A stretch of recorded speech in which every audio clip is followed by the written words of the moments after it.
আপনাদের দেখে তো মনে হচ্ছে না আপনারা আমাদের এলাকার। যদিও গত 2 দিনের মধ্যে যদি আইসা থাকেন তাহলে তো প্রশ্নই আসে না দেখার, কারণ আমরা এলাকায় ছিলাম না, এলাকার বাইরে ছিলাম। হ্যাঁ, আমরা তো জেল জুলুমে গেছিলাম। জেল জুলুম করেছেন মানে?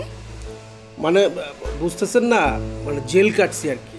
আপনারা জেল খাটছেন, আপনাদের সাথে কি ফাইরুল সাহেবও ছিলেন? এটা কি কথা কইলেন? ফাইরুল ভাই হচ্ছে আমাদের নেতা, আমাদের আদর্শ। হ্যাঁ। সে থাকবে না তো কে থাকবে? হ্যাঁ দোস্ত, পিঠটা একটু চাপে দে না। থাক।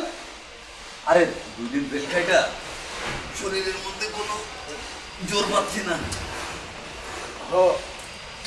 তারা 2-4 দিন ঘুমাইতে পারে, কিন্তু বাইরে থেকে তো মনে হইতেছে না আমাদের ঘুমাইতে দিবে।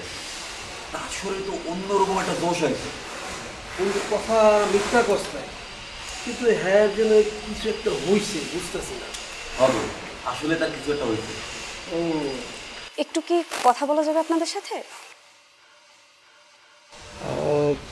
কি কথা বলবেন বলেন?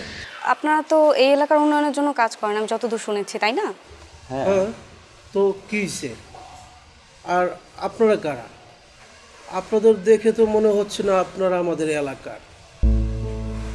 যদিও গত 2 দিনের মধ্যে যদি আইসা থাকেন তাহলে তো প্রশ্নই আসে না দেখার, কারণ আমরা এলাকায় ছিলাম না, এলাকার বাইরে ছিলাম। হ্যাঁ, আমরা তো জেল জুলুমে গেছিলাম। জেল জুলুম করেছেন মানে? মানে বুঝতেছেন না, মানে জেল কাটছি আর কি। আপনারা জেল খাটছেন, আপনাদের সাথে কি ফাইরুল সাহেবও ছিলেন? এটা কি কথা কইলেন?